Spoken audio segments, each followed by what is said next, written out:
Who's ready to win the day in sports? I know you are. Welcome to Fantasy Sports Daily, powered by FantasyGuru.com, Monday through Friday, noon to 1 p.m. Eastern. I'm Justin Fensterman, and let's break everything down from a fantasy sports perspective. What is going on, everybody? My name is Justin Fensterman, and welcome to Fantasy Sports Daily here on the Elite Plus Network, powered by FantasyGuru.com, where you can find all of my work. Normally, you're joined by Ray Flowers. Ray Flowers off this week, so I'm going to be hanging out with you all week long, noon Eastern, talking a lot of fantasy football. We're still doing a lot of baseball, though. When you go to FantasyGuru.com, this is kind of like a vehicle to FantasyGuru.com. So I could talk about all that we offer on the site. It is a great time to be a sports fan and to get ready for your fantasy football drafts and everything. We've got the guide at the site, plenty of different football packages that you could sign up for too. Give you the link right here. You can follow me, by the way, at Fensty Sports, Fensty Sports, on X and Instagram. Normally, I join you on Wednesdays. In season, I talk a lot of basketball as I'm Fantasy Guru's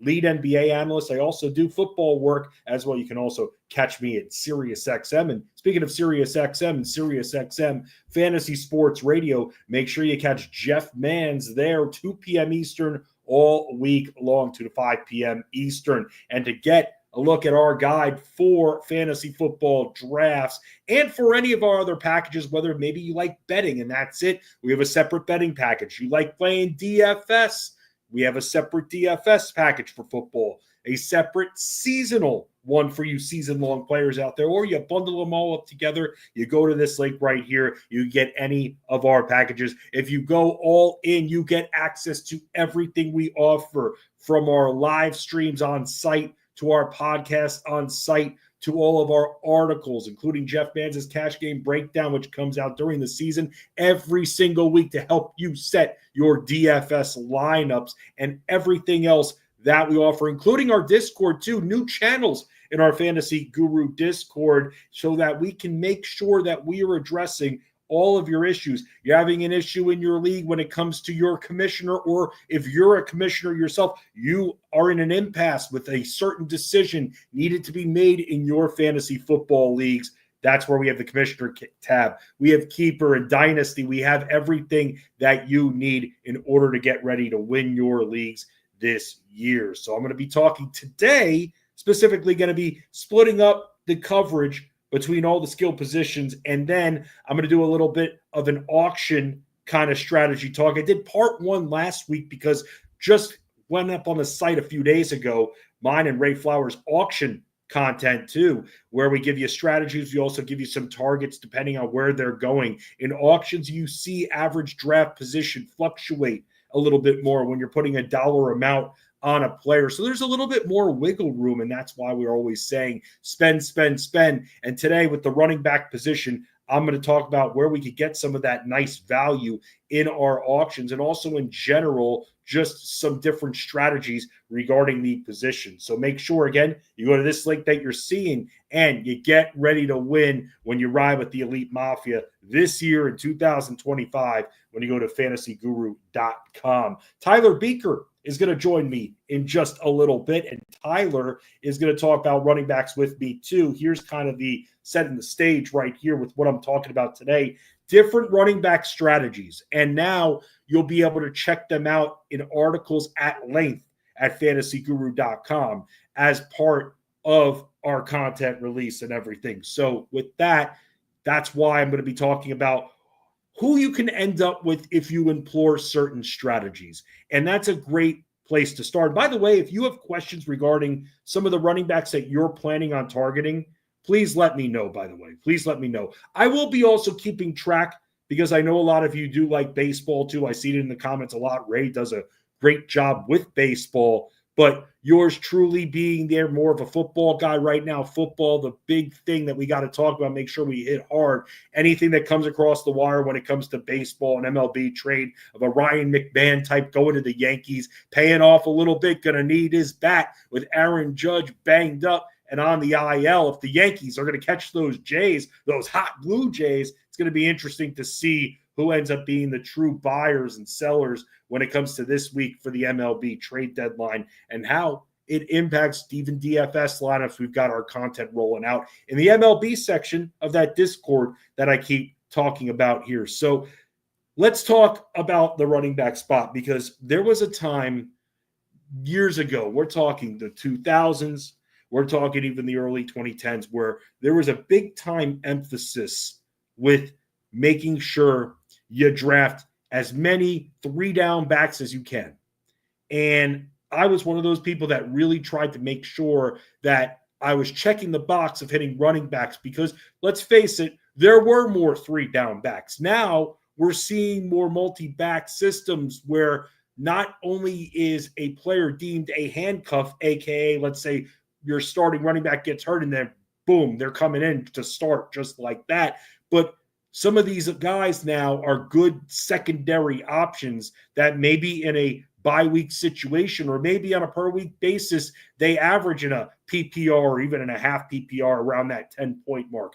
That's pretty good. That'll get you somewhere, and you can actually benefit from having one, if not both of those backs. It involves more running backs that you'll be able to draft that will have some weight regarding getting spared carries every so often or a couple of targets thrown their way. And that's what I'm going to talk about today, where I'm seeing some of these players go. So let's talk about right now what the zero running backs strategy is, what goes into that. Because for those that apply zero running back, and this is where I don't want to say I can't get behind it, but this is what you're going to be seeing, and you're going to be seeing a lot of this with teams that don't invest in their running back at all. This is going around 5 or 6 rounds. And then when you're going 5 or 6 rounds of not drafting running backs, but you're addressing other positions, probably hitting those wide receivers hard, maybe going elite tight end, which you probably will do at that point if you're fully ignoring the position. Now, my thing is, and this is what you have to remember when it comes to fantasy football drafts and fantasy drafts in general, not everything that's supposed to go in order happens. So you have to make sure, and this is why, by the way, for those free sites like Yahoo, like ESPN, that's why it's important to get to your draft room about 20 minutes before and start messing with the queue a little bit, because in default rankings, and as someone who used to help sites provide default rankings, it's true, back at time I helped out, they were writing these player pools months before the season was beginning. They're not updating them every week. No. So players that you're expecting to be drafted in, let's say, the 3rd or even 4th round, they could be down there and you could forget about them, out of sight, out of mind. So that's why it's very important there. There's no one way to do this, because as you can see here from the graphic, anchor RB, you're planning on drafting one running back in the first few rounds, then sailing on the position. My opinion on this is try to go, when it comes to running backs and wide receivers, and then you have to make a decision regarding quarterbacks and tight ends, go best player available between the two positions as much as possible. But I try not to go into a draft being like, okay, just like that, my plan, not drafting a single running back. What if someone like a Ken Walker, let's say, was there late 3rd, early 4th? I want to take a Ken Walker. So that's why you got to be careful, because when you're defining it, you're really sacrificing at the position, but you're not sacrificing to the point where you can't find anything. For those that implore a zero running back strategy, once you hit it once, at least in the times that I've unintentionally have done it, you then have to hit the position hard. And that's where, when I was looking at some of the latest average draft position data and just looking at ranges, that's what I want to see at this point. I want to see ranges. When is the earliest I can see some of these players go?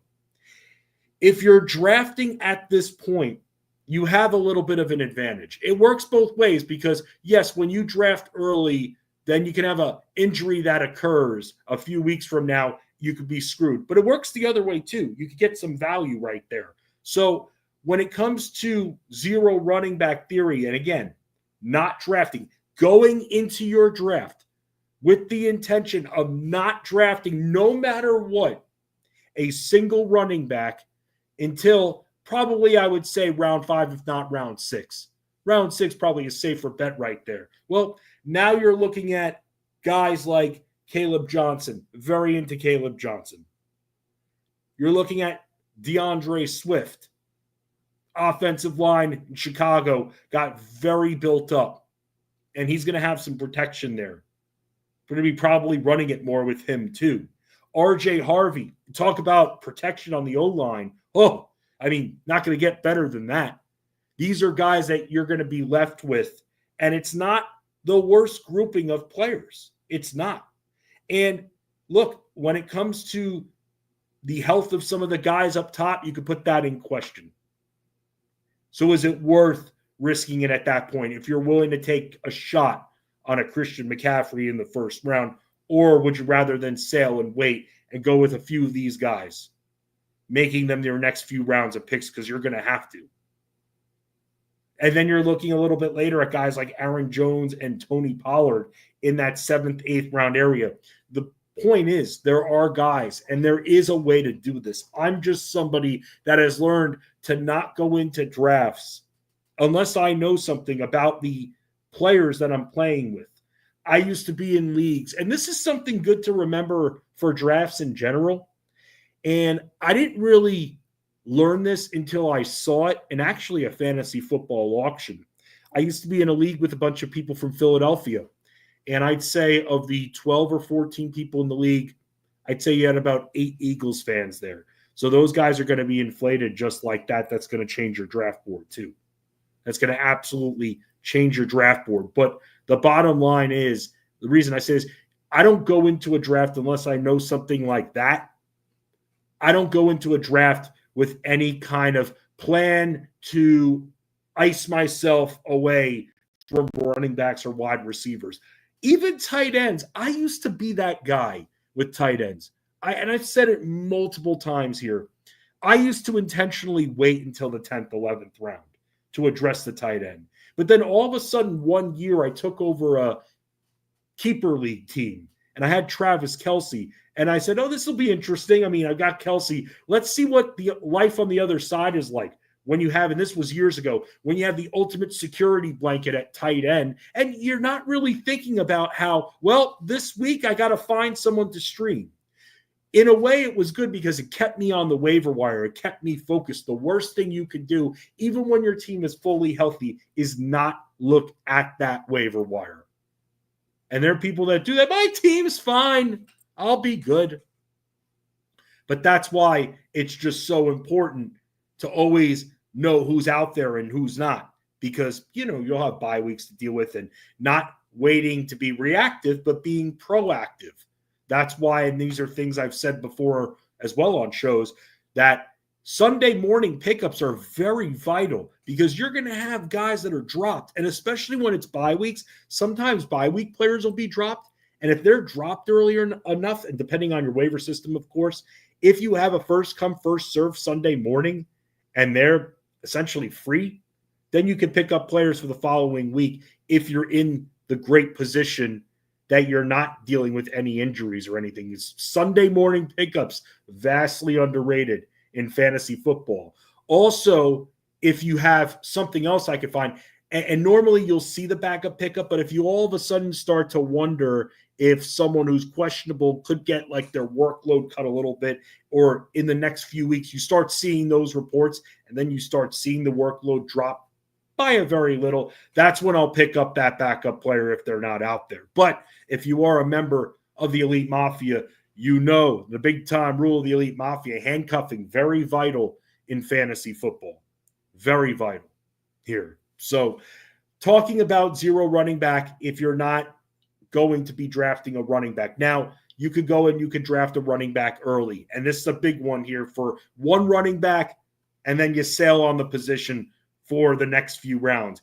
And this is the big question here, and I've waited this long to really talk about it. Christian McCaffrey, I mean, can you play fantasy football scared? That's the big question. It's one thing to play scared, but an oft-injured player like this, who now has had some seasoning in Christian McCaffrey, we know how awesome and destructive he is when he's on the field. But it was one thing when about a month ago we were seeing him go in the middle of the second round. Now you're making that first round commitment for Christian McCaffrey. And for that, I mean, Is it worth drafting him? Well, a lot of people just say, you know what, just skip over Christian McCaffrey and that's it. Just don't worry about it. But I get where some of you might find it appealing. Here's what I would do to make the play on Christian McCaffrey. Because, yeah, it's hard. You never know. Maybe Christian McCaffrey can stay healthy. Did we ever think Raheem Mostert would be able to put together a healthy season or not? We ended up seeing it. Christian McCaffrey has his wear and tears. You have to maybe bake into your mind that he's going to miss a game or two. And that could be very vital when it comes to whether or not your team has enough depth. So here's my thing. If you are okay, this is especially a decision you'll have to make if you're in a snake draft and you're towards the end of the snake. If you're going to draft Christian McCaffrey, and this is where all of a sudden the agenda comes into play a little bit, you have to plan on drafting another running back very shortly after, at least one, if not two. If I'm drafting Christian McCaffrey, I'm going RB heavy. I am. That's the only way I'm going to do it. And am I fully out on Christian McCaffrey just yet? I was. Now I'm starting to be a little bit more open because I've been building my teams. And it's so weird, by the way. This is just one of those things with fate. In every single draft I've been in this year, I've been in that 8 through 12 range. Every single one, randomized. I've been in that 8 through 12 range. And I would say, and I tried to build a couple of them, including our staff mock. I went running back to start, couple running backs to start, and then I ended up getting a receiving core that I was happy with. But then there are others where I actually just sailed on the position too. And Christian McCaffrey's right there. And the only thing I kept thinking about, because again, I've been getting this spot now, I'm going to go double running back at that point if I'm going McCaffrey. And then, I hate to say it, I'm probably drafting another one within the next 3 rounds, maybe even the next 2 rounds, because it's very risky. It's very risky. And with the reporting the way it was last year leading up, look, he's entering this year healthy. That's all we could say. But how much is that going to be? Is he going to be able to hold up? That's really going to be very, very difficult for him. And so for me, I haven't drafted him just yet.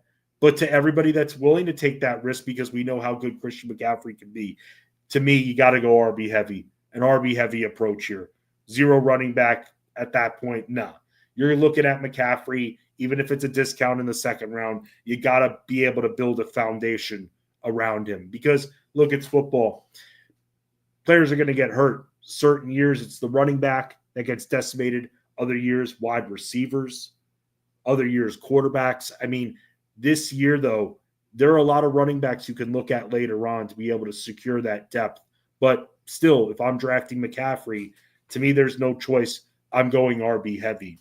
So some of the other running backs that I've noticed when it comes to movement, as you can see in draft stock, Omarion and Hampton obviously moving up boards because there's a few reasons regarding this.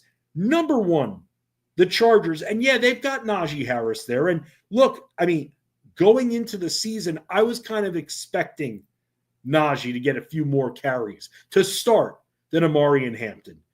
Now, after what happened on July 4th to Najee, we got to wait and see regarding his health if he's going to be able to make it to week 1 with the eye injury he suffered. But running behind a very good line and a very, very run-heavy approach, that's really what it's going to be for the Chargers. So both are in good position here. And Omarion and Hampton is starting to really move up. It's interesting just with this RB class here. Very interesting to see who's flourishing in this class. Beyond Ashton, Jeanty, of course. But Omarion and Hampton definitely moving up draft boards. RJ Harvey starting to get more. And again, the big thing with running backs, and I learned this from Jeff Mans a long time ago, because when you're growing up, you're so engulfed in the stats. And everything's about the stats, but the system is just as important. And we've got, by the way, podcasts, an entire strategy series of podcasts at fantasyguru.com. Got to be a member to catch them. But you've got them on coaching. You've got them on offensive lines. Strategy talk regarding each position. I did quarterbacks and wide receivers with Tyler Buecher, who's going to be joining me in a few minutes. Today, talking a little running backs to mix it up a little bit. But the system is just as important. He's going to need some protection. And these two running backs have that kind of protection. We're going to continue to see them move up. You got to hope at that point you don't see the good reports from the beat reporters out there. And they're going to put out the highlight videos. This is how it is now. In a way, I'd say stay off X and Twitter, but you got to still know the news. And that's the problem. Injuries happen a lot. So you got to stay there, but you can't get too enthralled in what you see in these practices. It's great, but the coaches aren't going to make their players look bad. A lot of these beat writers now, they're afraid to say what they really want to say. In fact, part of my job back when I was a radio producer was to try to find these beat writers to bring on. And yeah, there are times where, wow, piece of news just broke, you'll get anyone. But I would always try to book people that I knew would at least speak the truth and not give me the old song and dance about how great the team is when the team absolutely sucks. Just to be positive, just to avoid negative press on their end. If, let's say, we ended up writing, oh, this beat writer doesn't think the team's going to be good, their running backs are going to survive, they're going to need to get another one, yeah, the team might go after them. So now everything is political, especially when it comes to media too. So you got to be careful with that. You got to be careful with coach speak. You got to be careful with all of this stuff. You got to put some blinders on to make sure that you're still looking at the system. And we've got an excellent piece up at the site from Jeff Mans regarding coaching and because now you have different coaches on a lot of these teams. You have different coordinators. They're going to run different schemes. Teams that you thought weren't going to run nearly as much are going to run now a little bit more. So that's where you got to understand these changes. And between the offensive line breakdowns from Armando Marsal and Ted Schuster and Jeff Mans' coaching article, you'll understand the inner workings of these quarterbacks and running backs, especially that you want to draft, how much time they're going to have, how much contact they're going to have to take before crossing the line of scrimmage, whether or not they're going to be able to have contact bounce off them and be able to bounce off it like a pinball. I mean, that's where these systems are going to give these guys some time right here. So that's why we have to know this stuff. And that's why you join the Elite Mafia, because you learn about the kind of protection these running backs have going in. So some of the players, by the way, and I mentioned Swift already, Swift moving up with a good, stronger offensive line. But obviously the Joe Mixon injury, we're all watching for that. We don't know when we're going to see Joe Mixon at this point. With Houston, I'm wondering if they're going to maybe make a move. You go down the depth chart. Could Nick Chubb handle a whole workload? Or could this possibly mean that maybe Houston utilizes C.J. Stroud a little bit more pass-heavy offense here if Mixon has to miss some time? Because that's their problem now. Nick Chubb, not the healthiest player too. So they're going to have to be careful with how they operate this system. And here's the thing. When you're looking at someone like a team like the Houston Texans, we knew about it last year, and this year I'm still kind of worried about this too. When it comes to C.J. Stroud, yeah, the expectations are lower, but the protection that he has, not good. He's going to be on the run a lot. So that's going to be big for him, and he hoping the quality of throws are going to be good for him too. So I'm interested to see what happens in Houston, but we don't know with his foot injury when we're going to see Joe Mixon at this point. But you're going to see him fall a little bit now as we don't have the information and everyone assumes the worst. They could just be preserving him. But here's the problem. We thought that with Christian McCaffrey last year. And then guess what happened? We ended up not seeing him for a while because of it. And so now you're looking at someone like Joe Mixon, who a little bit older, we don't know if we're going to see him just yet. So he's moving down draft boards, and Nick Chubb naturally will move up. When you go to fantasyguru.com, you'll see the auction coverage that Ray Flowers and I put together. And I'm noticing that for those that are in auctions, which is why I really do like auctions, they There's a big drop-off in running back that I've noticed on a couple of boards too, between $40+ running backs and $25+ running backs here. And the biggest question mark I have is Ken Walker, because he's going to continue to gain steam, and excellent draft target. A month ago, you were getting him solidly in the 4th round. Now he's moved up 3rd round. He's going to continue to move up. And in the month of August, he is too.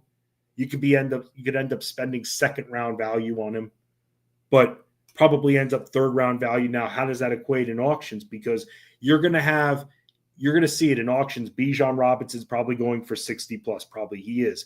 Might even hit 70 in a $200 budget. Saquon Barkley's going to be right there with them too. Jeanty's going to probably be in the late 50s.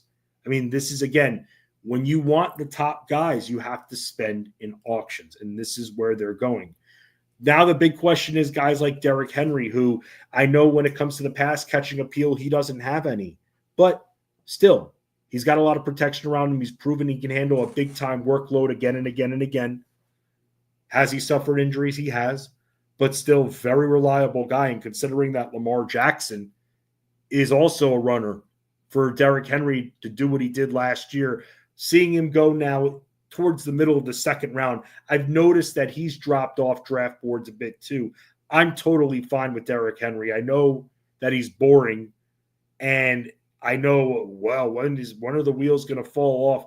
With Derrick Henry for a 2nd round pick, I don't mind that. I don't mind him at all.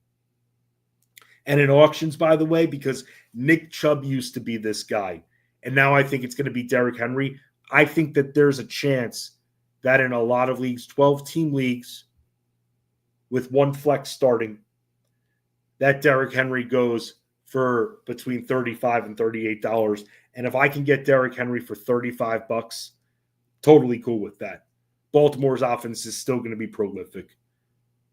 Totally fine with that. It's very hard for me to see him going in the 50s. He'll have leagues where he goes in the 40s, but I feel like there are going to be leagues out there where maybe he drops off a bit because he's not a pass-catching running back. He's just not. Some other guys are, but he's just not. Someone that I don't think we should forget about a little bit, the Jets have improved their offensive line. Breece Hall, a new offense. They should be running a little bit more. They would go away from him. The Jets pretty much didn't know what they were doing. They were trying to appease Aaron Rodgers. They brought in Devontae Adams, ate up some of that offense. They had no idea what they were doing. This year, at least they have a plan, and we'll see Aaron Glenn run the ball through Hall more. So to me, with Breece Hall, do I see him hitting 40? I see him in about the $40 range when it comes to auctions. I'm totally fine with him. I think that, again, we'll have to see. The big thing is the Jets have tried to improve their offensive line the last few years, but then injuries happen. So for me, Breece Hall, with where he's going, even in snake drafts, going in the middle of the 3rd round, I'm fine with it. I don't have that many questions surrounding him. I like that area, that 3rd round and that 6th round area especially. And that 0 running back target area with Kaleb Johnson, Swifts around there, R.J. Harvey, Aaron Jones, I'm going to get a couple of pieces from there too.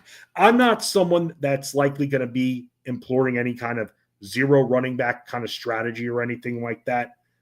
But there are, for my, let's say, running back 2s or even running back 3s, there are going to be options there.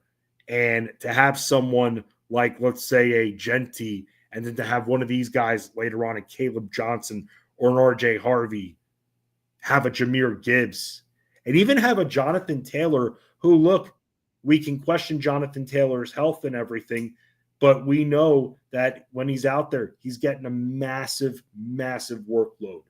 And another guy going in that 2nd round area where I question maybe you get him for $39. And I'm going to go over on Thursday bidding strategies there because I'm going to have a little bit of a shorter show on Thursday, but that's where I'm going to go over kind of in auctions. I did the pre-auction kind of preliminary strategy session last week. You can catch all of our Fantasy Sports Daily episodes, whether on fantasyguru.com or right here on YouTube or wherever you're getting this, because we have all those previous episodes. So from last week, I believe it's called Introduction to Fantasy Football Auctions. I talk all about that because to me, auctions are absolutely king, and everybody should try to play one, at least try it out for size.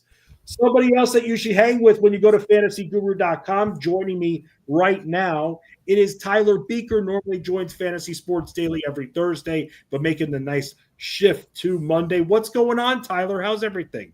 What's going on, Fancy? Excited to be here and to talk some football with you.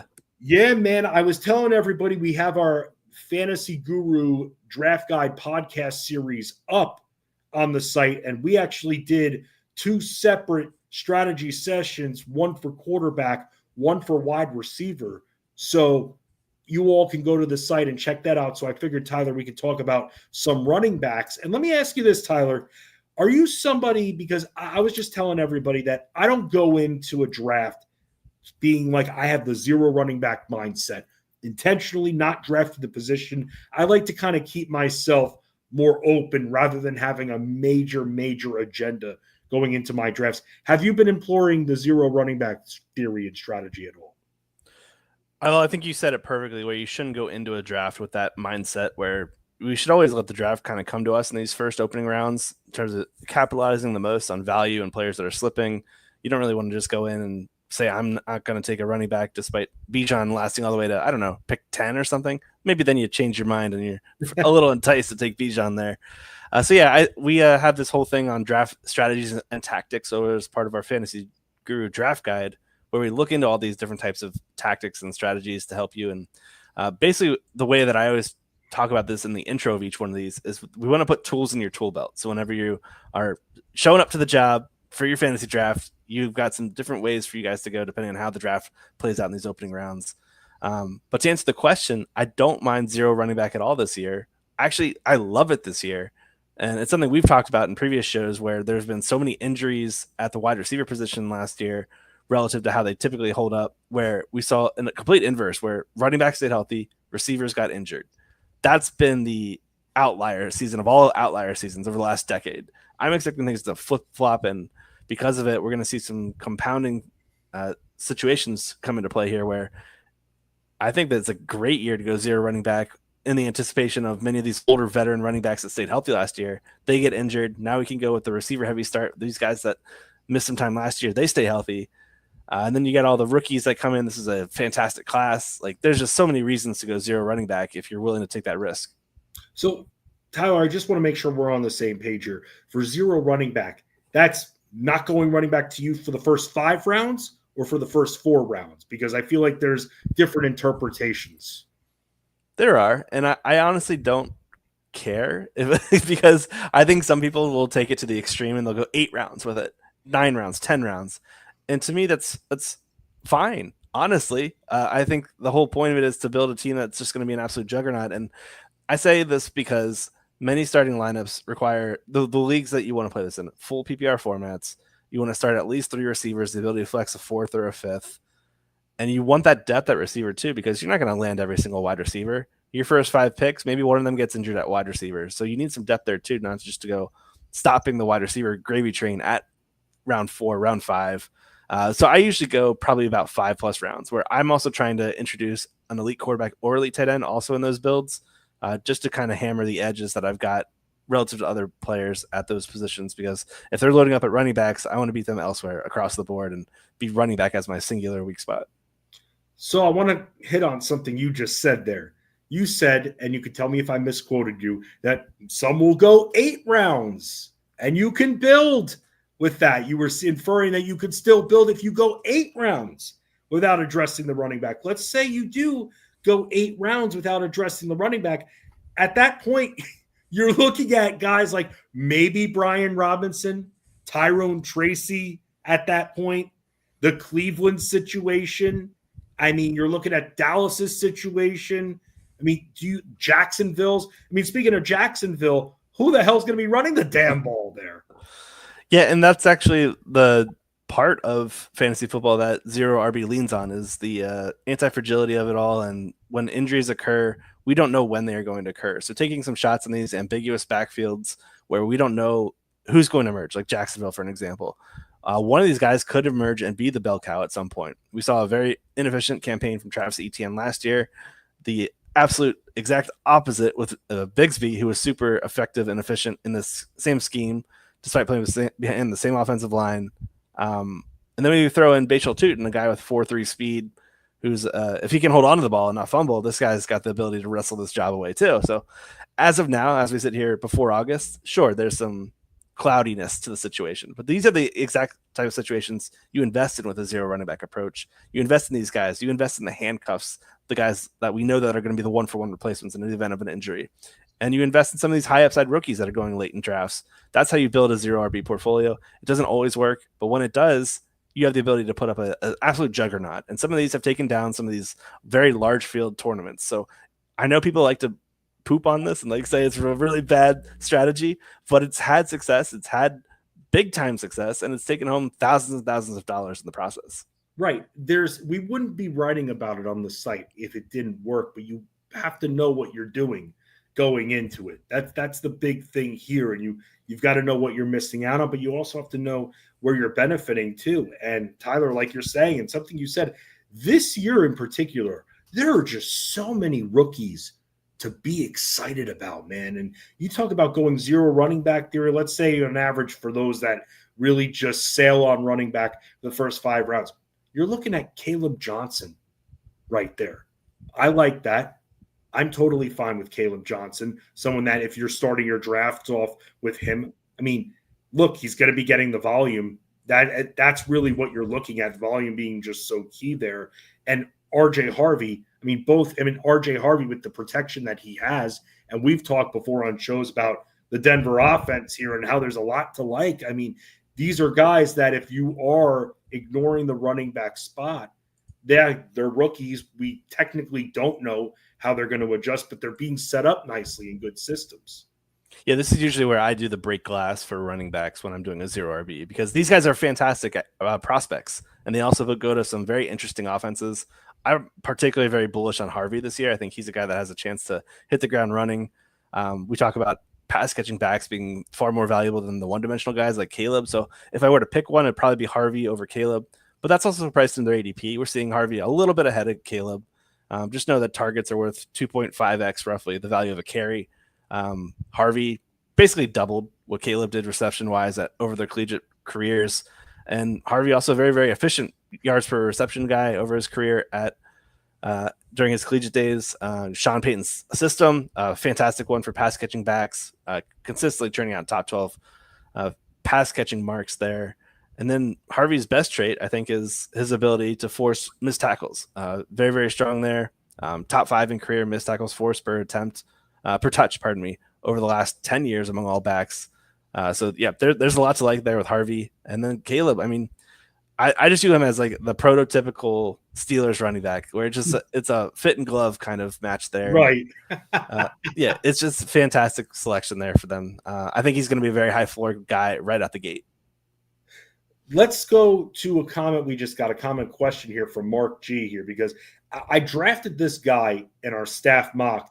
I guess I just don't know how to feel about Miami in general, which, by the way, a little piece of news that Noah Fant is going to apparently visit them today. So we'll see if the prophecy ends up coming true here. But when it comes to Devon Achane, Tyler, do you find yourself wanting to draft him an attractive target if you're sitting there on the snake in that 9 to 12 range? Absolutely. Yeah, this guy is very, very special. We saw it in year one. A lot of explosive runs, the ability for him to pick up chunk gains and the missed tackles forced. Fantastic. We saw a step backwards in that, but it came when the pass catching version of HN really took off. I think he was averaging over 6.1 or 6.2 catches per game in healthy games with Tua. That's ridiculous. That's better than like what Alvin Kamara does. 6.2 receptions per game is just a fantastic mark. If he can somehow combine the ability of the explosive playability we saw in 2023 with the pass catching work we saw in 2024, this guy has the ability to break fantasy. He could be the number one fantasy asset. And the only thing that's a big question mark here is the offensive line. We saw the tackles play poorly last year. They lost one of them to retirement. They brought in some new interior guys. Go ahead. I was just going to say it's going to suck. And considering you have Tua there, you'd think that maybe you'd put all your eggs into making sure you have like a wall right there, but not looking good going in. No, yeah, they got some question marks there. We'll have to see how that plays out. But that's the big question mark, I think, for Miami is how that offense line holds up. And does this offense get back to what they did where it wasn't that long ago? Tua led the league in passing yards. We're not that far away from that, though. I think that was 2023, if I'm not mistaken. So, yeah, after one down year, Mike McDaniel, a head coach that I think many of us were pretty optimistic about after his first few years in Miami, has some good weapons here to work with. If he can just scheme ways for these guys to succeed, which I have a lot of confidence in that, I think Miami's an offense that you do want to sneakily invest in this year. Dude, everybody was on Mike McDaniel's, you know what, let's just say, in case there are kids watching. Everybody, all his reactions, the press conferences, it's almost like now everybody's starting to turn heel on him. See how it is, Tyler? Just like that. You could be like a darling of the media there, a fun little, media story going in. But now it seems like people are starting to doubt Mike McDaniel, as you pointed out. Yeah, and last year they had a lot of challenges. They couldn't get that vertical passing game going. It was all underneath stuff with Achane and Jonnu Smith, Tyreek Hill injured, Jalen Waddle injured. Hopefully these guys come back fully healthy and we can see the vertical ability actually open up more stuff for Achane, which is the things where these layers start compounding results. And man, I'm really just into this guy. I think he's the best 1-2 turn click you can make right now. Tell me if you're into this, because again, I try not to have an agenda in these fantasy football. I used to be such a box checker, and then I'd end up with bad running backs because I'd force myself to take them just so I have the numbers game on my side. And that's where I've really changed and opened myself up to maybe drafting a tight end early if he falls to me, going quarterback early. I know how the other half lives now and not having to worry about streaming every week and stuff. But I got to ask you this here. When it comes to Christian McCaffrey, my whole thing is that if I am going to draft Christian McCaffrey late first round, early second round, and I know where I am at the end of the snake and I got to make that decision, you have to consciously make that decision, Tyler. And at that point, if you're going to draft McCaffrey, you're going RB heavy on the build. And to me, in one of the next 2 rounds, you got to take another running back in that instance to hedge. Yeah, I agree with that. I think CMC is a very risky selection this year. Just all the injuries have piled up. I also think he has the ability to break fantasy like Achane does. We've seen it time and time again. The offensive line, the injuries to the wide receivers, the tight ends, even Brock Purdy missing some time. Last year's Niners were still top 12 in so many metrics across the board in this offense. I'm just really bullish on this whole Shanahan system that he's got going right now. But McCaffrey, I've held this view where I'm really only trying to select him in tournaments where I can get rewarded by that huge ceiling that he offers relative to other players. Not every player has a 350 plus PPR point upside in their bag. Like I think only 10 RBs have done it over the last decade, with CMC being 4 of those seasons of the 10. Nobody else has more than 2. So like this guy can, again, break fantasy. I don't want to keep reusing that phrase, but these are the type of players I like to take swings on because I don't care about 4th place in my league. I'm only really going for 1st place. But the reward you get with McCaffrey is far better in these types of large field contests like the FFPC main event, where you can go for $1 million, or these underdog tournaments or drafters tournaments where you have the ability to put up some life-changing money. Those are the situations where I'm prioritizing McCaffrey.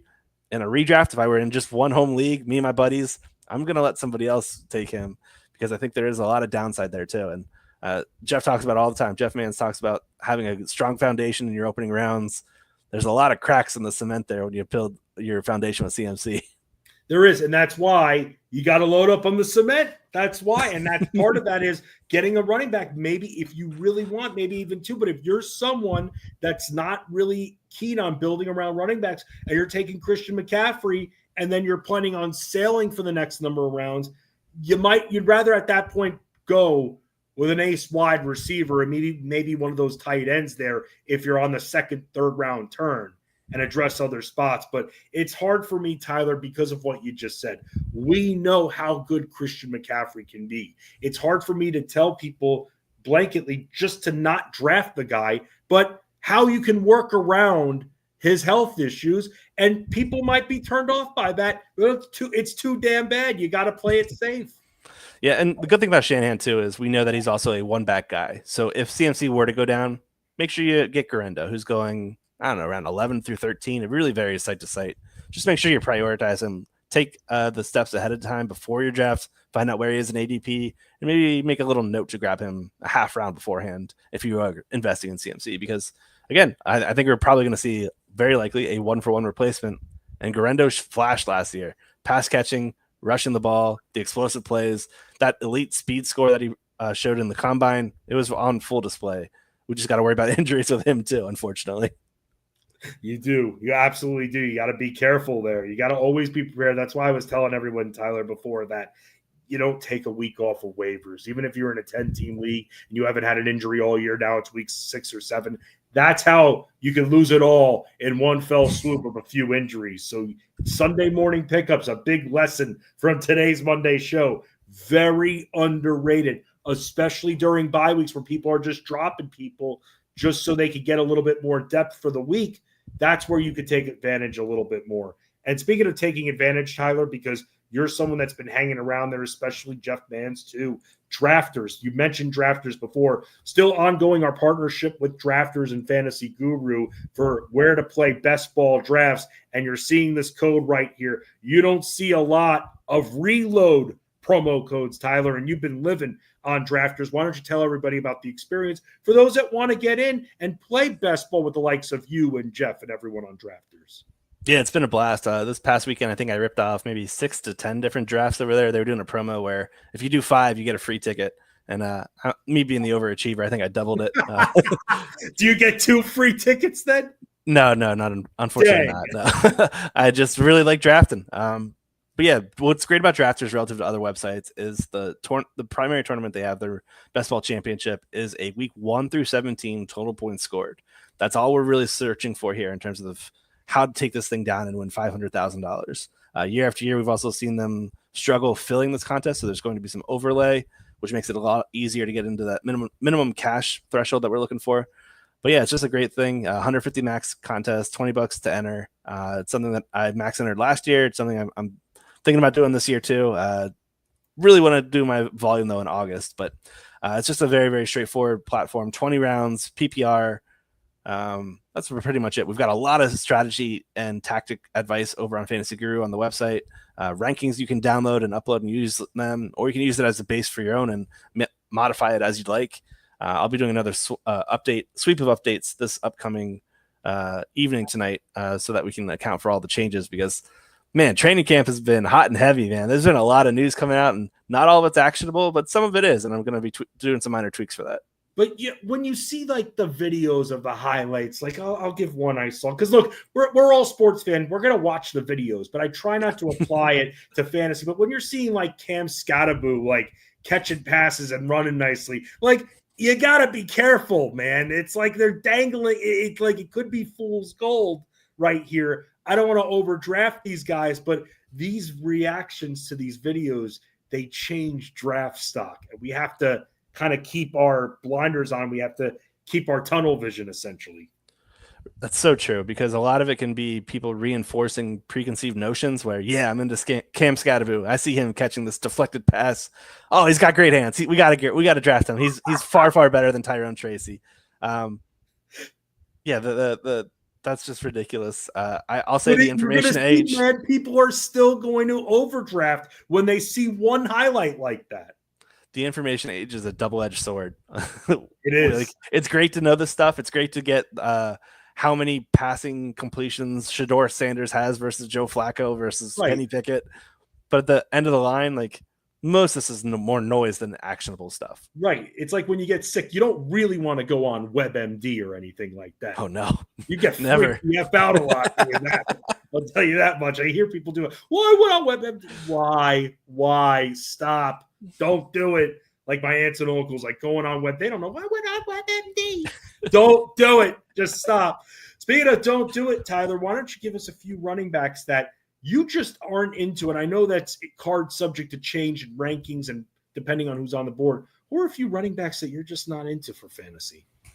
Yeah, it's a good question. I'll say Saquon Barkley is kind of a controversial one. Okay. Wow. Yeah, let's rip the Band-Aid off. Let's go for fun. Saquon coming off those 482 touches, if we include the postseason, it's just an astronomical amount of volume. Over the last 20 years, we've only seen 3 backs clear 450-plus touches, which includes the postseason. All 3 of those massive drops in fantasy points per game. 2 of the 3 only played 8 games the next season. It's just a lot of work. I'm expecting to see maybe a lot fewer carries, maybe some more pass catching work for him too, maybe a bit more Will Shipley, and just some overall more pass volume for Philadelphia, who consistently played with leads in the second halves of games where they rarely ever had to drop back and throw. That said, I just think there are better clicks in round 1 where I'm worried of that 482 touches. That's a lot for a running back. Some other guys that I have some hesitancy with, Christian McCaffrey, I'll still take him from time to time, but if I'm in a redraft, one singular league, I'm not going to probably take CMC.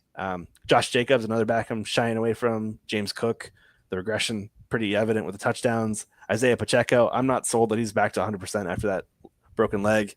Tajay Spears, a guy that will, I don't think, ever stay healthy, entered the league without either meniscus or either cartilage in both of his knees. Javonte Williams, a guy who I believe, unfortunately, the injuries have just taken too big of a toll. And then Rachaad White, a player that I just think is frankly terrible at running the ball.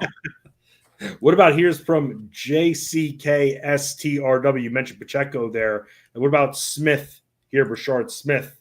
Apparently having a decent camp here from what I'm seeing, but not really creating any waves. I know you just said that you're really not into Pacheco.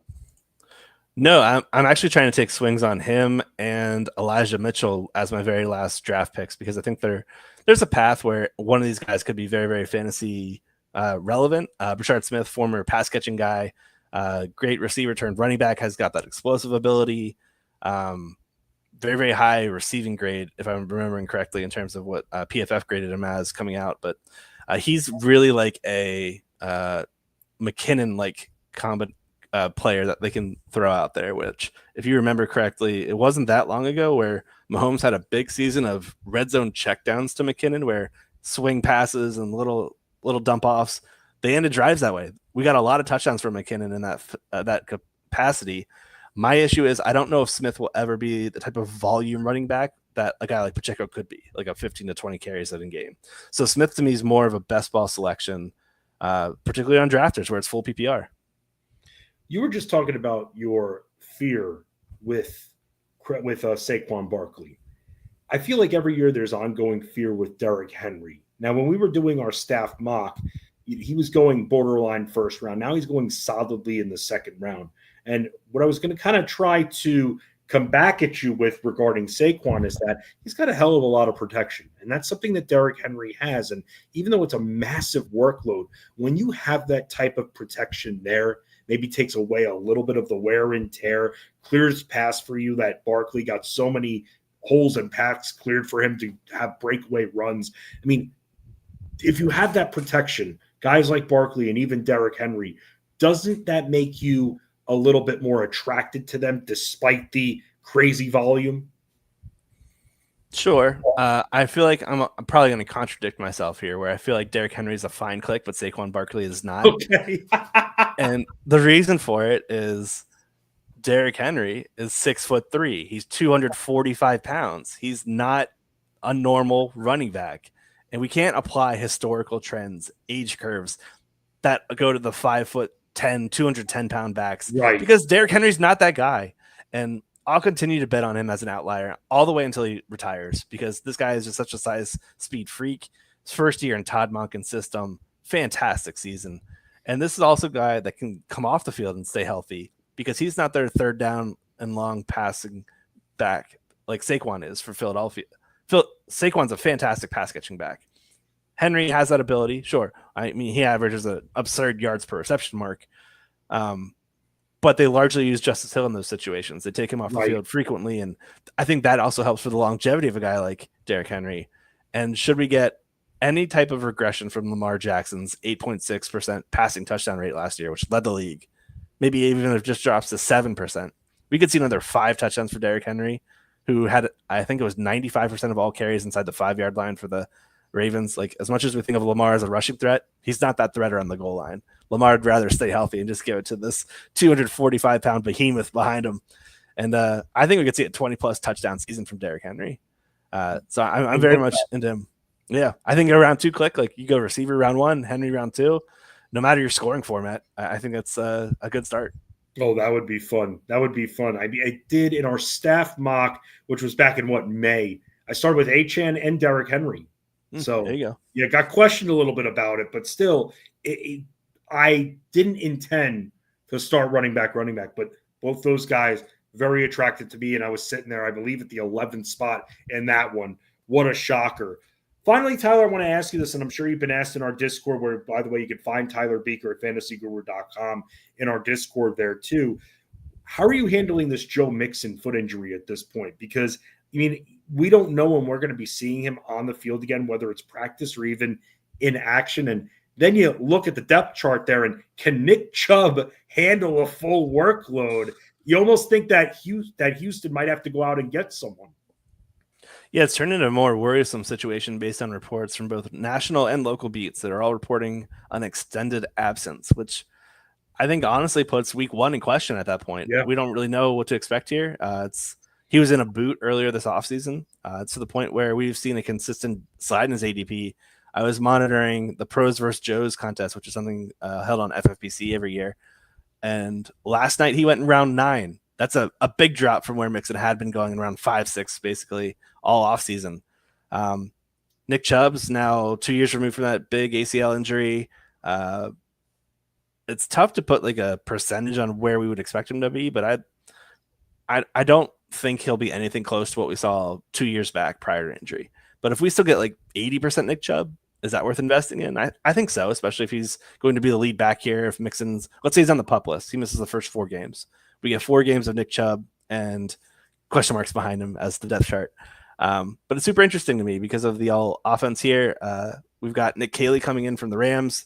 They're going to be implementing a much more power-driven blocking scheme instead of like a zone-based one, which is great for Chubb and Mixon. Both these guys do really well under power. So blocking. You think the offensive line and the system has improved there from last year? I think they've changed from last year. But they've invested in some meaty. They still need the personnel, right? Yeah, they've invested in some big, meaty guys. Some of them on the tail end, the back 9 of their careers. But some of these guys are also just veterans, which you kind of need for a team that's ready to go to the postseason. This defense is also, for my money, probably one of the best in the league when we include the scheme and how this whole unit comes together. But I'm saying that because I think they're going to be able to keep this team in competitive game scripts where they're going to be able to run the ball whenever they build an early lead. And Nick Chubb will be the impetus of that. And the reason why they're running Zach Robinson, he was another Rams guy who left Los Angeles last year, went to Atlanta. We saw them turn in a top 10 rate in rush play percentage. I wouldn't be shocked if we saw Caley do something similar to that, where Caley said, if you read Jeff Mann's coaching breakdowns, he said that Nick Caley is going to be a matchup-based schemer, which is something I love because that basically means if he's attacking a poor run defense, he's going to run at him. Attacking a poor pass defense, he's going to throw at him. So that means week to week, it's going to vary a little bit. So how does this play out with the rest of the backs here in Houston? I think Nick Chubb's going to be first in line for the carries, but they still have some great pass-catching backs in Dare Ogunbowale and the rookie Woody Marks, another pass-catching back. I'm curious to see what happens with Dameon Pierce, though. I think he could be a cut candidate. That's what I'm wondering, too. Because, and again, it's just, I'm just wondering if let's just say, I mean, extended absence. Let's just talk worst case scenario. Mixon's put on the pup list to start the year. We know he's missing those first 4 weeks at minimum. Nick Chubb, do you think in general, just with where his health is at or should be right now, can he handle even 12 to 15 carries a week? I mean, and maybe if let's say 4 weeks, in 3 of the 4 weeks, because I know you just said scheme dependent. That's what I'm wondering if he'd be able to hold up there. Yeah, it's tough to answer that question. It's tough, right? Yeah, we all want to root for him. No, I love Nick Chubb, and is he still that pound for pound best runner in football anymore, or has injuries kind of really stalled him out? That's kind of where my head's at. Normally, I wouldn't be thinking about it. Just the guy would be getting 15 carries, boom. But this is Nick Chubb here, and I'm wondering if his body can even handle it at this point. Yeah, it's a situation to monitor. We talk about the clips coming out of training camp. This will be one to look for. Hopefully we get some footage of him doing something good or bad, and we can react accordingly. But Sure. I'm with you where it's really tough to get bullish on Nick Chubb. He is climbing ADP. We're seeing Mixon go down, Chubb go up. We're also seeing Woody Marks go up to an ADP. Yep. Minimally right now, but that's, again, we're only a few days beyond these remarks of the Mixon concern. So I'm curious to see how this one plays out. It's probably not something that I want to invest heavily in because, like we talked about, the offensive line isn't the best right now, but they did get some guys. It's more just like, does it go from bad to average? You know what I mean? Like, right. That's why when it comes to Houston, I'm just so zeroed in on getting one of their pass catchers. Whether it's getting Nico early or our guy, thank God, at least for now, I know we're not in a league together because then we both be drafted. We need to overdraft Higgins in like the 8th round, 7th round, just so I can get him before you get him, Tyler. But I'm very interested to see how Houston is because last year there was just so much onus and emphasis on how much better can CJ Stroud get. Didn't hit the mark there, and a good call by our boss and friend Jeff Mans, who was all about that. CJ Stroud not being top 5 guy, be careful, we're drafting him. But now the bar is a lot lower and new pieces in Houston. So I'm very interested in how that's all going to work out.